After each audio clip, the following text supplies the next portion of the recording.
Before we begin, we publish new content every day. So be sure to subscribe to our channel and ring the bell to get notified about our latest videos. They told me I'd be fine sleeping in the garage for just a little while. That was 3 months ago. And last night, I heard them through the thin wall, discussing my funeral arrangements. But here's what they didn't know about their harmless old mother, who supposedly needed taking care of. I had been listening to every single word. My name is Gracie Solace, and I'm 63 years old. For 40 years, I worked as a legal assistant at the Suffolk County Superior Court in Boston. I thought I understood people, thought I could read between the lines. But apparently, I had been blind to the most important deception happening right under my own roof. It started when my husband Harold passed away 2 years ago. My son Ethan and his wife Brenda moved into our family home in Brookline, supposedly to help me through the difficult transition. At first, I was grateful. The house felt so empty without Harold's morning coffee routine, his gentle snoring that had lulled me to sleep for 38 years. Ethan worked as an investment broker downtown, though his success fluctuated wildly. Brenda managed marketing for a cosmetics company and spent most of her time on phone calls that sounded like corporate warfare.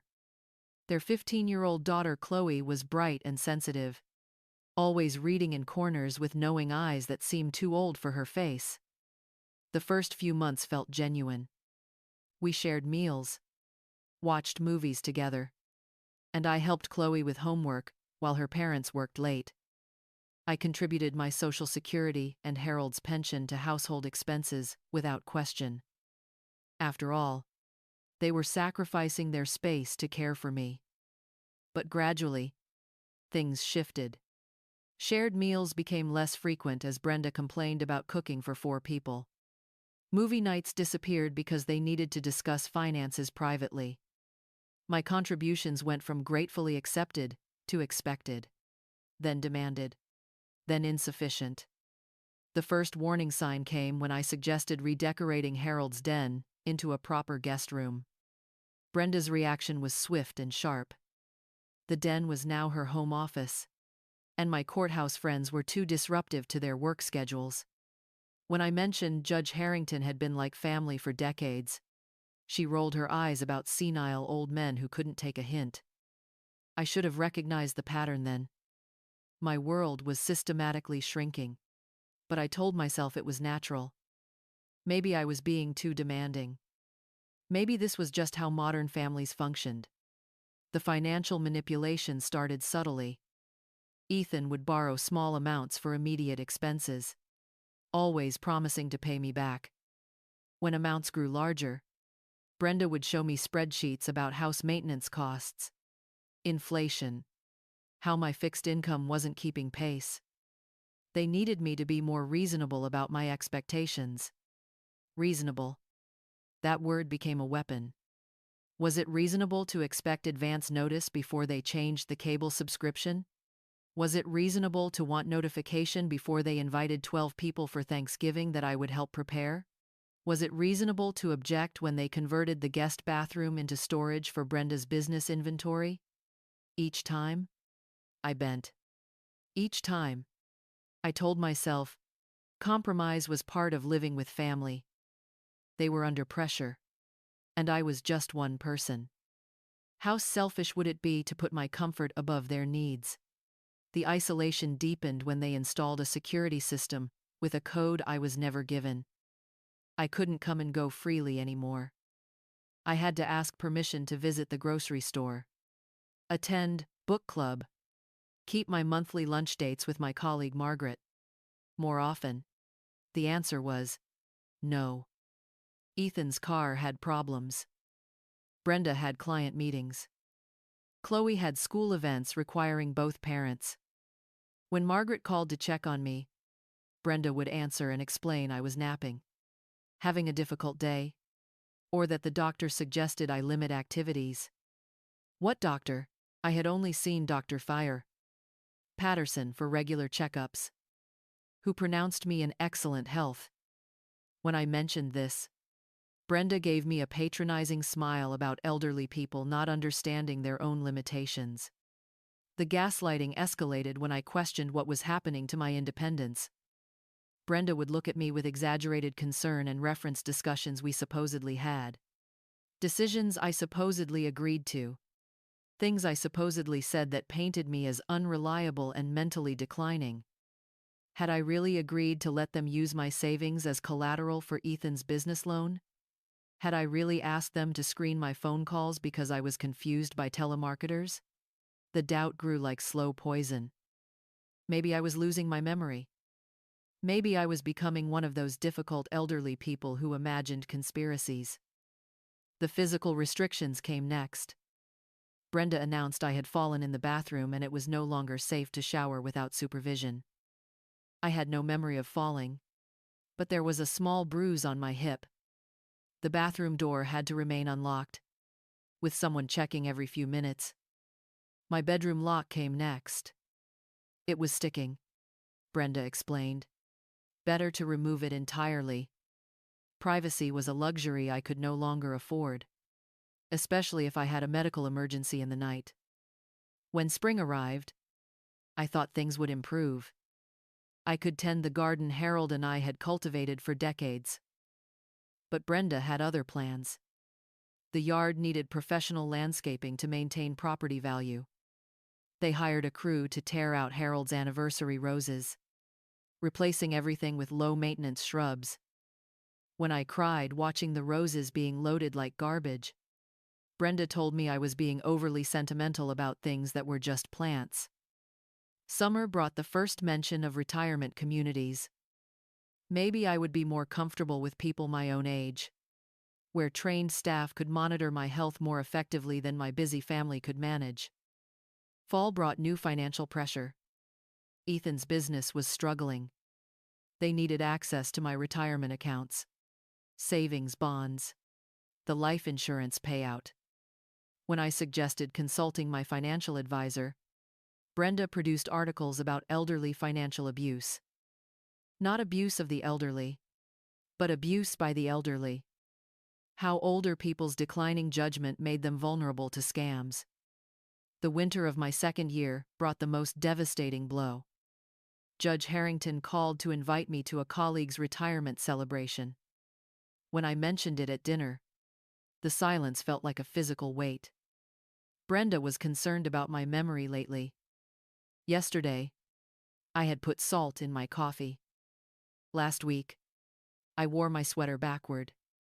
Maybe social gatherings were becoming too overwhelming. I had no memory of these incidents, but I had no reason to doubt Brenda's account. The celebration came and went without me. Judge Harrington called twice more, but Brenda screened all calls now. Spring arrived again, but I barely noticed. I spent most time in my room, trying to stay out of the way. When Chloe tried to include me in conversations, Brenda would redirect her. Grandmothers with memory problems might say inappropriate things. It was better if Chloe learned independence. I watched my granddaughter pull away. Not with malice, but with resigned acceptance that her grandmother was no longer reliable. The loss felt like losing Harold again. The third winter brought the garage. Ethan sat me down for what he called a family meeting. House expenses had become unsustainable with 4 people. They had done the math.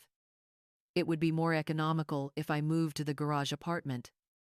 Garage apartment? We had a 2-car garage with concrete floors and no insulation. Brenda chimed in with rehearsed enthusiasm. They would install space heaters and run electricity.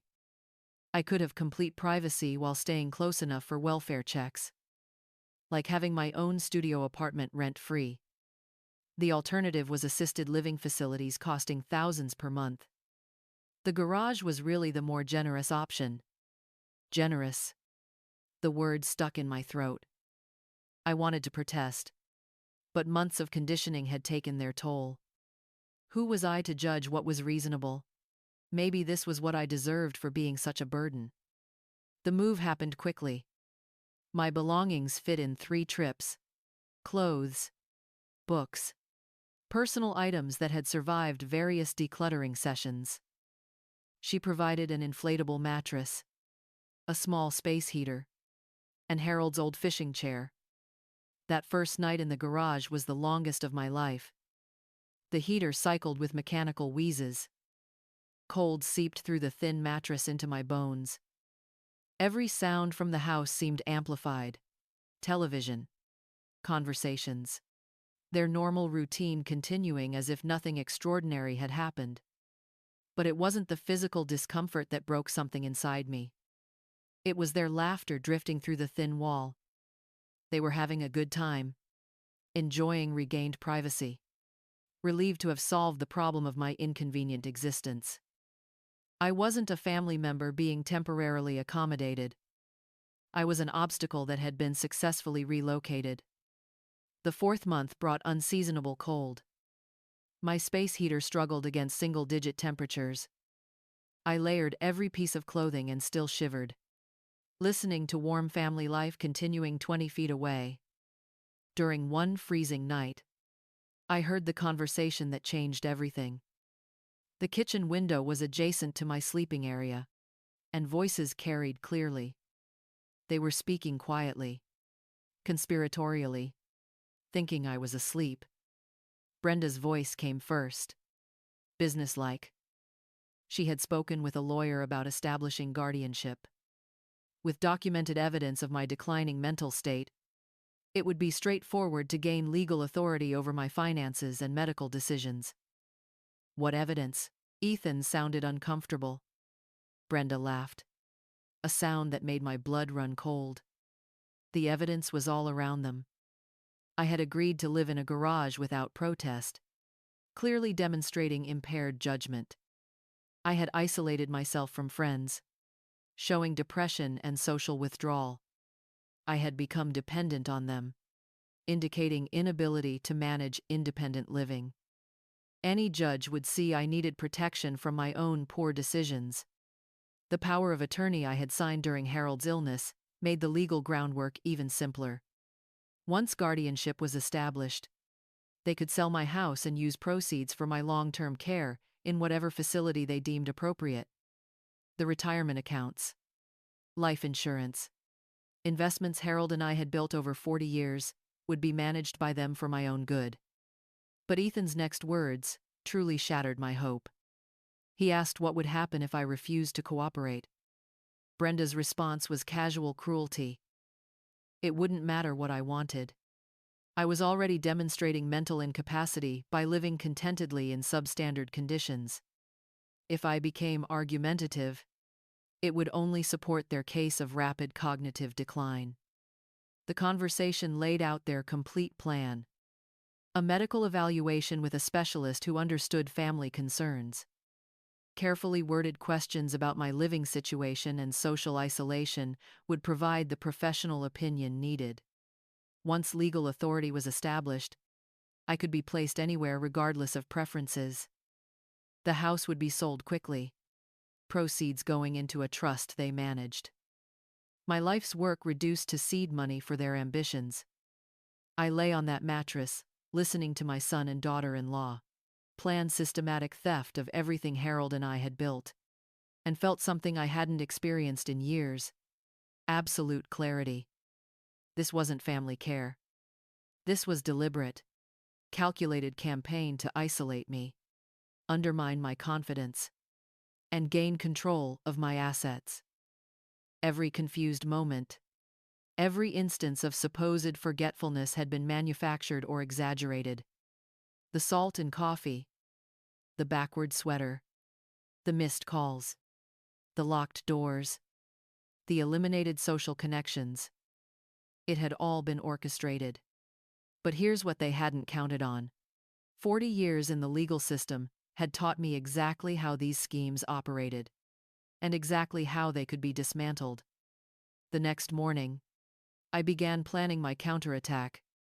I remembered the old landline in Harold's basement workshop had never been disconnected. During their evening outing, I made my way down and confirmed it worked. My first call was to Judge Harrington. His voice was warm with surprise and concern. He had worried about my absence from courthouse events, especially after Brenda said I was having health problems. I told him everything: the garage, isolation, financial manipulation, planned guardianship, the conversation I had overheard. Judge Harrington listened without interruption, and his response was immediate and decisive. He told me to document everything over the next 48 hours. He would make calls and get back to me with a plan. 2 days later, the plan was in motion. Judge Harrington had contacted the best elder law attorney in the state, Sarah Chen, who specialized in financial exploitation cases. He had also reached out to Adult Protective Services to report Ethan and Brenda as potential perpetrators. Most importantly, he arranged for me to undergo independent medical and psychological evaluation with Dr. Elizabeth Morrison, a geriatrician who specialized in competency assessments with no connection to any medical professionals Brenda might have researched. For 3 hours, I underwent cognitive testing, psychological assessment, and medical examination. Dr. Morrison was thorough, professional, and interested in what I had to say about my experiences. Her conclusion was unambiguous: I was mentally competent, physically healthy for my age, showing no signs of cognitive impairment beyond normal aging. What I was showing signs of was depression and anxiety, consistent with systematic isolation and psychological manipulation. Armed with Dr. Morrison's evaluation, Attorney Chen filed for emergency intervention to prevent guardianship proceedings. She also initiated civil suit for elder abuse, financial exploitation, and intentional infliction of emotional distress. The most satisfying moment came when I walked back into my house, accompanied by Attorney Chen and a court-appointed advocate, to inform Ethan and Brenda that their scheme had been discovered. They were reviewing guardianship paperwork when we walked through the front door. Their faces shifted from surprise to confusion to panic as Chen introduced herself and explained the legal actions being initiated. Brenda recovered first, switching to victim mode. She couldn't understand how I could be so ungrateful after everything they had sacrificed. They had opened their home, shared resources, worried constantly about my safety. Chen cut through the performance with professional precision. She had bank records showing systematic depletion of my accounts for excessive household expenses. She had documented isolation tactics, communication removal, housing conditions constituting elder abuse. Most damaging, she had obtained a recording of their planning conversation. It turned out Dr. Morrison had provided me with a small recording device designed for elderly people suspecting abuse. The device had documented not just the planning conversation but multiple instances of gaslighting, financial pressure, and emotional manipulation. The legal proceedings were swift and decisive. Ethan and Brenda were ordered to return all unauthorized funds. They were prohibited from contacting me or influencing decisions about my care. Legal documents I had signed under duress were declared void. The house remained mine. They had 30 days to find alternative housing. But the most meaningful outcome was personal. Chloe, who had watched from the stairway, came to me crying, apologizing for not speaking up sooner. I held my granddaughter and told her the truth. When people try to make you doubt your perceptions, trust yourself anyway. Recovery wasn't immediate. 3 years of manipulation had damaged my confidence in ways legal victories couldn't repair alone. I worked with a therapist specializing in psychological abuse recovery, slowly rebuilding self-worth and learning to trust my judgment again. The hardest part was rebuilding my relationship with Chloe while maintaining boundaries with her parents. We started with supervised visits that gradually expanded as Chloe demonstrated understanding of the situation without being pressured to choose sides. Today, 5 years later, I live independently in a smaller house that suits my actual needs. I have reconnected with courthouse friends, including Judge Harrington.